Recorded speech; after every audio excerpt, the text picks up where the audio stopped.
à toi de la claquer ou carrément. Genre d'ouvrir deux portes, elle est à toi de les claquer ou de les ouvrir. J'ai lu ton encyclopédie. J'ai pas tout lu, mais j'ai lu une petite partie. Celle de Los Leves. Parce qu'elle n'est pas sortie, celle de Bon, j'ai dû le planter quelque part. Parce que, j'ai lu celle de Les Leves, et bon, j'ai vu quelques similitudes, c'est peut-être pour ça que j'ai confondu. Et j'ai vu la fameuse classe d'image guerrier du crépuscule, et je me suis dit, est-ce qu'un jour, il y aura peut-être une petite... un ajout, quoi, et où on pourra peut-être débloquer la classe guerrier de l'aube, le penchant opposé du guerrier du crépuscule. Ah, oui. Alors, ce qui se passe, c'est que l'encyclopédie que tu as vue, c'est celle de Lost Level. C'est-à-dire qu'avant de faire Noob, on avait fait une autre web-série, donc de 2002 à 2008, qui se passait aussi dans un MMORPG. Enfin, c'était différent. Et on va dire, Noob a deux ancêtres, Serial, donc un film qu'on avait tourné, et Lost Level, qui est donc une série très amateur. Et donc, en fait, on avait commencé une petite encyclopédie pour structurer les idées. Quand on a fait Noob, on a décidé de reprendre le meilleur de ce qu'on avait fait à cette époque-là, de le restructurer, parce que c'est vrai qu'à l'époque, on ne savait pas encore quelle était l'utilité d'un scénario. On venait, on tournait, on disait bon, aujourd'hui on fait quoi? Si on fait ça, c'est pas possible parce que dans l'épisode machin, et donc il y avait plein d'incohérences. Et à un moment, petit à petit, on a appris à écrire des scénarios. Et avec nous, on a décidé de restructurer en fait tout ça. Donc il y a bien une encyclopédie Noob qui est en préparation, avec le moins d'erreurs possible. Le guerrier du crépuscule, on avait pensé, alors c'était pas guerrier de l'aube, c'était guerrier de l'aurore, voilà, qu'on avait pensé à l'époque. Je ne sais pas si on va le mettre finalement. Mais oui, effectivement, il y a plein de choses qui sont envisageables, ça prend beaucoup de temps, mais c'est vrai que l'encyclopédie c'est très important parce que quand on prépare un portail avec des mini-jeux Noob, etc., les développeurs ils ont besoin de savoir comment univers Noob, etc. Et puis on aimerait bien sortir aussi en format papier, qui peut être sympa, et puis il y a le Roix aussi qui nous ont pas mal demandé ça, parce que c'est vrai qu'il y a un jeu de papier autour de nous, de compagnie. Voilà, donc c'est un énorme travail, c'est très long. Mais, et puis pour le MMORPG aussi, il faudra se donner là, donc c'est en cours, mais voilà, tu n'as pas lu cette encyclopédie là parce que c'était l'ancêtre de l'encyclopédie. Parce qu'il est dit en jeu papier. Et tu l'as trouvé où d'ailleurs? Sur les sites de Ubisoft Production, voilà. Ah d'accord, c'est sur le site. Bien joué, tu es un archéologue de net. La deuxième porte ouverte. Vas-y. Donc la deuxième petite porte ouverte, alors celle-là, justement, c'est pas un coup au spoil que je vais te faire. Tu as le choix de me dire merde. Ça te fait plaisir. C'est au moment où on voit Ted Chiroc dans la taverne, et au moment où il dit que Fantôme est protégé par les maîtres du jeu arrivent. Est-ce qu'on va avoir les réponses peut-être dans la saison 3 ou dans la saison 4? Sait-on jamais? Ou est-ce que c'est quelque chose qui a été lancé et qui finalement a été oublié?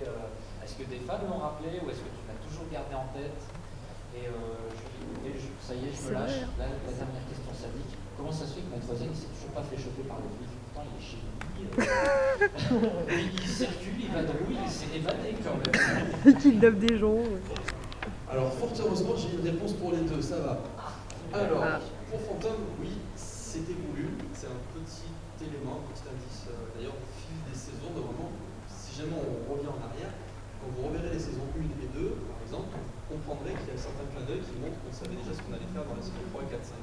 Donc, effectivement, il y a un petit truc autour de Fantôme qui se trame. Mais je n'en dis pas plus, évidemment. Ensuite, pour Maître Zen, qu'est-ce qui te dit qu'il était chez lui? Peut-être aussi qu'il va dans des maisons vides, parce que les gens vont en vacances, qu'il défonce leur ordinateur et qu'il va dans une autre, c'est possible. On en saura plus dans la saison 3 autour de Maître Zen. Alors attends, je passe au meilleur. Étant donné qu'il est recherché par les flics, parce qu'il s'est quand même évadé de prison, il n'a pas beaucoup de moyens finalement de se connecter. Donc qu'est-ce qu'il fait? Il va choper la Wi-Fi au McDo, il va chez des gens, il cambriole, et donc là il est chez quelqu'un en fait.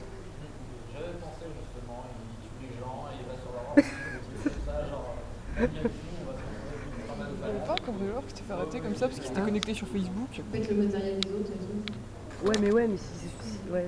Oui, Arthur ne veut pas qu'on montre ce qui s'est passé dans le garage. Non, mais en fait, niveau Maître Zen, on en saura plus. Il y a de quoi rigoler. Un petit exemple, imagine, et avec un ordinateur portable, il se connecte avec la Wi-Fi gratuite dans un fast-food genre McDo. Et là, il y a des flics qui arrivent, il faut se couper le shaker, il faut tomber et tout. Ça peut être rigolo, voilà. Donc le nomade de la Wi-Fi, ça peut être rigolo. Oui. Donc Maître Zen n'était pas chez lui à ce moment-là.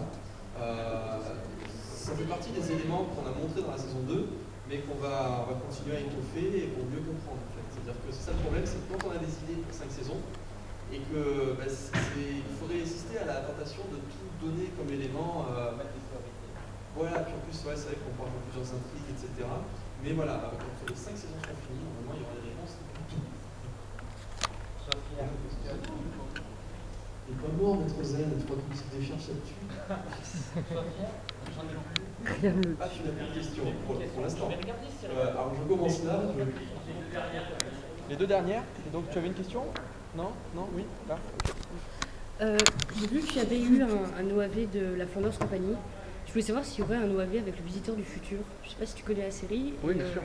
Et en fait, ça serait génial. Donc, je voulais savoir si on aurait un autre OAV avec notre série geek. Alors effectivement, en fait, on en a parlé avec eux au Japan Expo. Donc dans la forme, oui, on est à fond, on aimerait bien faire ce fameux crossover. Maintenant, il faut qu'on voit quand. Parce que voilà, ils sont sur Paris, on est dans le sud, on a des plannings assez chargés. Donc c'est prévu, et on en aura un jour ou l'autre. Tout comme on a prévu aussi d'en faire un avec Marcus, le présentateur, et John Lang de Nullbuck. Donc on les a tous vus, etc. Ça se fera. Pour John Lang, ça sera chez lui, porte sur le lac, ça va être nickel. Et donc voilà, on ne sait pas quand, parce que c'est toujours des plannings casse-tête, mais dès qu'on peut, on saute sur l'occasion. Et il y avait une autre question.